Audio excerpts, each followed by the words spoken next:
કે જેઓ પોતે બ્રાન્ડિંગ અને માર્કેટિંગ એક્સપર્ટ છે અને સાથે બહુ સારા એવા સ્પીકર છે. તો ચાલો આપણે સાથે મળીને એમને જાણીએ અને શબ્દોનો વધારે ને વધારે મહિમા સમજીએ. રણુ સોરઠિયા. હેલો, અવાજ આવે છે? હેલો. અરે તાળીઓ તો પાડો, બહુ સારા સ્પીકર છે.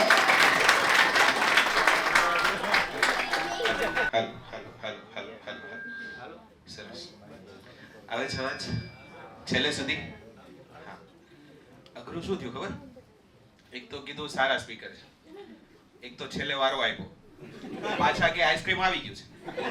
હવે આ ત્રણેય ભેગું થયું છે ને વારો મારો ચડ્યો છે. ચાલો કઈ નહીં, લાવો ભાઈ, ટેન્શન જાજુ થાય મને આપો, ડોઝ આપો કઈક. હવે તમારે તો ડિક્લેર કર્યું, મારે ભગવાનનું જાજુ છે. એ ભગવાન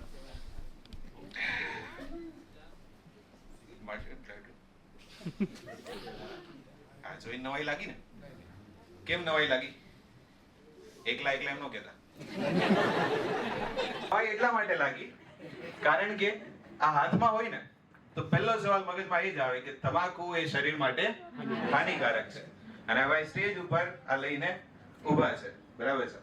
પણ તમને એક વાત કહું, દર વર્ષે કેન્સરથી મરતા લોકોની સંખ્યા કરતા 3 ગણી સંખ્યા ડાયાબિટીસથી મરવા વાળાની છે. એમ છતાં જો મેં ખીચામાંથી ડેરી મિલ્ક કાઢી હોત તો તમારામાંથી કોઈને સવાલ ના થાત. Yes or no? યસ. પણ સિગરેટ કાઢી તો સવાલ થયો, કારણ કે નાનપણથી આપણને મગજમાં વસ્તુ ઘૂસેલી છે કે ભાઈ આવું થાય. અને આ વાત જ્યારે આવી રીતે કરું કે ડાયાબિટીસથી વધારે મરે, કેન્સરથી ના મરે ને આમને તેમ, એટલે અમુક લોકો જેને સિગરેટ છોડી દીધી હોય ને એ પીવાની ચાલુ કરી. અને અમુક એવા જેને કેન્સર થઈ ગયું છે અને પીતા જ નથી, કાં તો સાવ પહેલેથી વ્યસન જ નથી કર્યું, ઈ ટ્રાય કરી લે. જે વાત આપણે પોતાની જોડે કરીએ, એવા શબ્દો કે જે આપણે પોતાના માટે વાપરીએ, જે વ્યક્તિ પોતાના માટે સારું ના બોલે, બીજા માટે શું બોલશે? એટલે એ વસ્તુ બહુ મહત્વની છે કે આપણે પોતાને ક્યારેય પ્રાઉડ ફીલ કરીએ પોતાના માટે. હું મસ્ત છું, હું બહુ દેખાવડો છું, ભલે ના હોય છું, હું બહુ બેસ્ટ માણસ છું, I am very successful, I am very great. આવા શબ્દો જ્યારે વાપરીએ તો એ સબકોન્શિયસ માઇન્ડમાં અસર કરે. યસ ઓર નો? અને વાસ્તવિકતામાં પણ પરિવર્તિત થઈ શકે.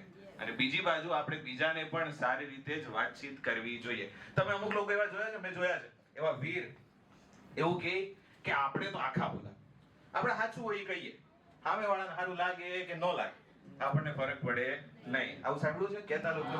પણ મને એક વાત કરો, એવી વાત જે સાચી છે પણ સામે વાળાને ખોટી લાગી દે યા તો ખરાબ લાગી જાય, એનું શું મહત્વ? કોઈ મહત્વ ખરી? નહીં.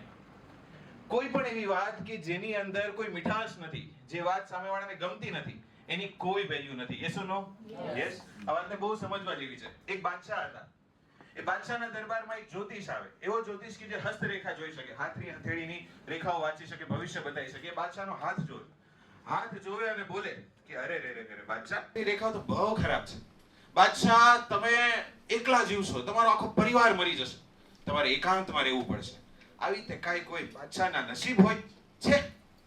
બાદશાહ કીધું ઊભો થા અને આને ભાઈ લઈ જા ને આને કામ કરો, આને આખી જિંદગી રાખો જેલમાં. એટલે એક તો ત્યાં ભાઈનું પૂરું થઈ ગયું. પછી હવે બાદશાહને ક્યુરિયોસિટી થઈ કે આનું સાલું કોઈ કઈ જતું રહ્યું છે કે આપણે બધા મરી જશે, હું એકલો રહીશ, આમ કેમ થશે? એટલે બાદશાહ બીજે દિવસે અનાઉન્સ કરે કે ભાઈ કોઈ સારો જ્યોતિષ બોલાવો. એટલે રાજ્યમાંથી એક સ્માર્ટ જ્યોતિષ આવે. સ્માર્ટ એટલે કહું કે હશે કોઈક આપણામાંથી, કોઈ ટેબલ ઓફ થોટ્સના ઇવેન્ટમાં આવ્યું હોય, મારી સ્પીચ સાંભળી ગઈ હોય તો આપણને ખબર નથી. હતું કોઈ, એ આવ્યો, એને બાદશાહનો હાથ જોયો.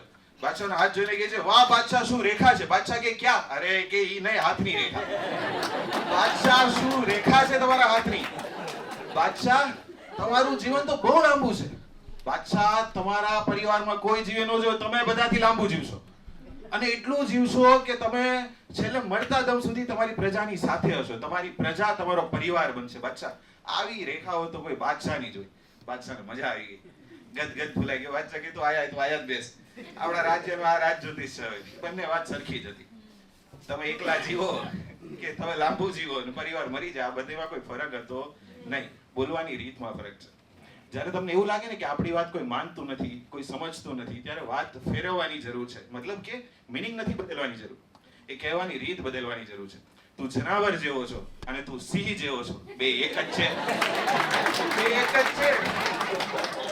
નહીં ખબર પડે કોઈને, મીનિંગ, વાત ફેરવતા આવડવી જોઈએ, વાત કરતા આવડવી જોઈએ, બાકી બધું થઈ શકે. મિત્રો, મીઠાશ વગરના ઘરમાં કીડી પણ આટો ના મારે. તો આપણે તો માણસ છીએ. વાતમાં મીઠાશ હોવી જ જોઈએ. Communication is the key. તમારા શબ્દોમાં જ બધી શક્તિ છે.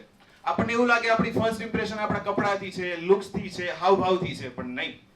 આપણા મોઢામાંથી જે પહેલા શબ્દો નીકળે ને એનાથી લોકો આપણને જજ કરે છે, અને એ જજ બધાથી અઘરું છે.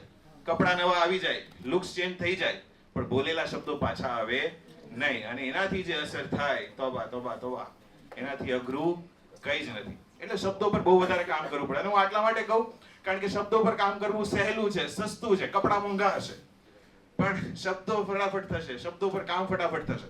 એટલે એના પર પહેલા વર્ક કરવું જોઈએ. ઘણી વખત એવું થાય કે તમારા બોલેલા શબ્દોની અસર તમને નહીં ખબર હોય સામેવાળા પર કેટલી ઊંડી ઉતરી જાય. મારો એક મિત્ર હતો, એનું નામ હતું રોહિત. રોહિત ભણવામાં બહુ હોશિયાર, એટલું હોશિયાર કે એનું સપનું હતું કે ડોક્ટર બનવું. અને એ બધી વસ્તુ એના પપ્પાને ધ્યાનમાં રાખીને કરતો. એના પપ્પા એના માટે બધું જ હતા કે આપણે જે કરવું છે પપ્પા માટે કરવું, પપ્પાને ખુશ કરવા છે, પપ્પાને રાજી રાખવા છે, સો એન્ડ સો. બોર્ડની એક્ઝામ આવી, બોર્ડની એક્ઝામનું રિઝલ્ટ આવ્યું, ટોપ કર્યું, આખા ગુજરાતમાં ટોપ આવ્યો. અને પહેલો ફોન, રિઝલ્ટ આવતા પહેલો ફોન પપ્પાને કર્યો કે પપ્પા મારું રિઝલ્ટ આવી ગયું, પપ્પા મેં ટોપ કર્યું છે, મારા બહુ સારા માર્ક્સ આવ્યા પપ્પા. સામે પપ્પાનો જવાબ હતો કે હું હમણાં બિઝી છું, તને ફોન કરું. કટ. હું બિઝી છું. આ વાત રોહિતને એટલી અંદર લાગી ગઈ કે રોહિતે ભણવાનું જ છોડી દીધું. કે જે વ્યક્તિ માટે કરીએ છીએ એને જ કઈ નથી પડી, હું શું કામ કરું? અને રોહિત એની મજા આવે એ કરવા લાગ્યો. મન મરજીનો માલિક થઈ ગયો, ખરાબ સંગતમાં લાગી ગયો, નશો કરવા લાગ્યો, ડ્રગ્સ લેવા લાગ્યો, એટલે બધું ઊંધું થઈ ગયું. એ વ્યક્તિ જે કરિયર બનાવવાનો હતો બધું ભલાઈ દીધું.